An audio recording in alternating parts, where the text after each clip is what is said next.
এইভাবে আপনি দেখবেন যে আমাদের দেশের শিল্পনীতি, বিনিয়োগ নীতি, আমার এক ভাই যেটা বলেছে সুস্পষ্ট, শত শত আইন, শত শত বিধি, এগুলো পরিবর্তন না করলে আপনার দুর্নীতি এমনই ভাবে আইন বিধির মধ্যে অস্পষ্টতা আছে যার মধ্য দিয়ে আমাদের দেশে দুর্নীতি হচ্ছে।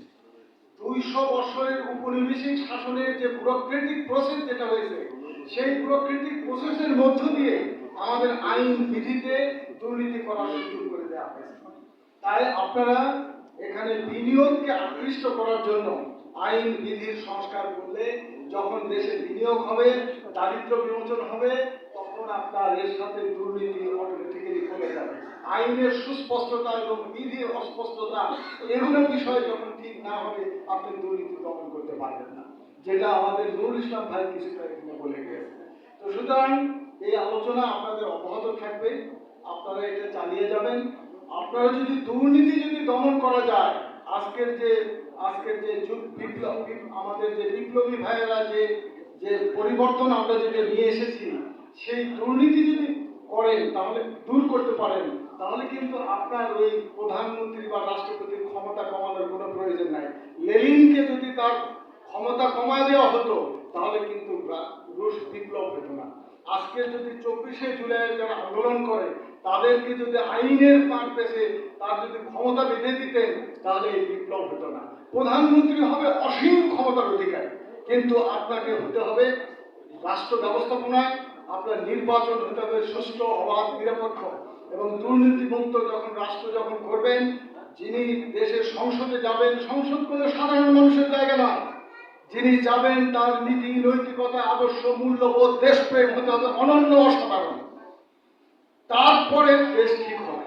আপনার সংসদে যিনি যান, তার আইন প্রণয়ন করার ক্ষমতা আছে কিনা, এই বিষয়গুলো যখন আপনারা যেহেতু শুরু করেছেন, আমি বিশেষ করে আজকের অনুষ্ঠানে যিনি সভাপতি, এই সংগঠনের যিনি সভাপতি, তাকে আমি বিশেষভাবে ধন্যবাদ, কৃতজ্ঞতা জানাবো। আপনি শুরু করেছেন, কিন্তু এটা অব্যাহত রাখেন।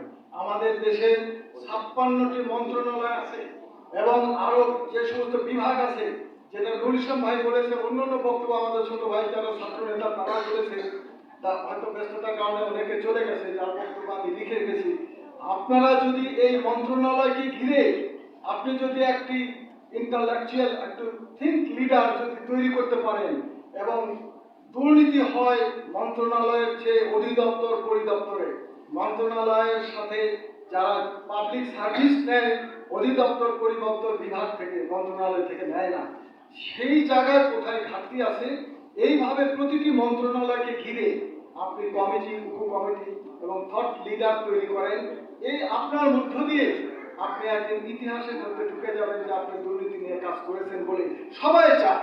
সমাজের সংখ্যাগরিষ্ঠ মানুষ চায় দুর্নীতিমুক্ত একটি রাষ্ট্র, কিন্তু সামান্য কিছু মানুষের কারণে আমরা দুর্নীতিমুক্ত রাষ্ট্র করতে পারি না। দুর্নীতি থেকে বৈষম্য তৈরি হয়, বৈষম্য থেকে আবার সেই আপনার দারিদ্র তৈরি হয়। সুতরাং বাংলাদেশের প্রধান সমস্যা দারিদ্র বিমোচন করতে গেলে দুর্নীতিমুক্ত করতে হবে, বিনিয়োগ পরিবেশ করতে হবে, একটি উৎপাদনমুখী এবং রপ্তানিমুখী একটি অর্থনৈতিক ব্যবস্থা করে তুলতে হবে। আপনি যদি আমেরিকার সংবিধানে যান, আমেরিকার সংবিধানে আপনার সুস্পষ্ট লেখা আছে, যদি বলি রুল অফ লটা কি, সেখানে রুল অফ লতে আপনার নাম্বার 1 লেখা আছে, everyone must follow the law, clear. 2 number, leader must obey the law, এটা আমেরিকান আইন বলছে। Government must obey the law. Number 4, no one is above the law. মাত্র 4টা লাইন দিয়ে পৃথিবীর সবচেয়ে সম্পদশালী এবং ধনী রাষ্ট্র নিয়ন্ত্রিত হচ্ছে।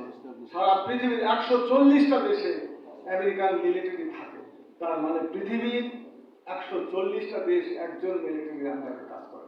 আপনাকে বুঝতে হবে, আমরা অন্যদিন, আমরা পুঁজিবাদী, ওপেন মার্কেট ইকোনমি, আমরা কোন অর্থনৈতিক ব্যবস্থায় আছি, এগুলো নিয়ে আমরা পরবর্তীতে আলোচনা করব। এর মধ্য দিয়ে আমাদের ছাত্র যুবক ভাই সমৃদ্ধ হবে, যারা যদি সরকারি লোককে যদি আনতে পারেন, তারা জানবে, বুঝবে, এবং আপনারা যদি এগুলো নিয়ে ভাবেন এবং এর সম্বন্ধে যে সুস্পষ্ট ধারণা আছে, আপনার যে পাণ্ডিত্য আছে, আপনি যিনি সরকারি পদস্থ কর্মকর্তা, তিনি ভাববে যে তিনি পদস্থ কর্মকর্তা, কিন্তু জ্ঞান কিন্তু আপনার বই থেকে আসে। মানুষের জন্মের হাজার হাজার কোটি বছর পরে বই পুস্তকের জন্ম জ্ঞান হলো ability to think logically, ability to understand the interrelated factor, this is called knowledge. কারণ পলিটিশিয়ানরাই হতে হবে সবচেয়ে ম্যাটার, এবং তারাই আইন তৈরি করবে। কেরানি দিয়ে আইন তৈরি করে আইন কিভাবে হয় আমরা আরেকদিন আলোচনা করব। আমাদের ছোট ভাই যারা আছে তারা জানবে আইন তৈরির বাস্তব অবস্থাটা কোথায়, সেখানেই তো ঠিক নেই, সেটাকে ঠিক করতে হবে। হা জয়যুক্ত হয়েছে, হা জয়যুক্ত হয়েছে, কিন্তু প্রক্রিয়াটা কি এটা যদি জানেন তাহলে আপনি এতটাই আশ্চর্য হবেন।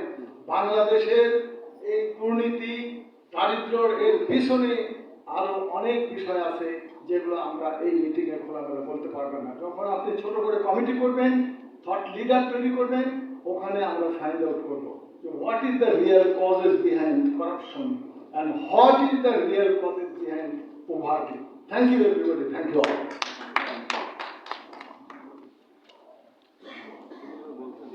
ধন্যবাদ জনাব মুস্তাফিজুর রহমান শিমুল। আমরা আসলে মানে আমার জায়গাটাই আমি বলি, আমি কথা শুনতে খুব পছন্দ করি, আমি লেকচার শুনতে পছন্দ করি, কথা শুনতে পছন্দ করি, এবং সাথে কথা বলাতেও পছন্দ করি।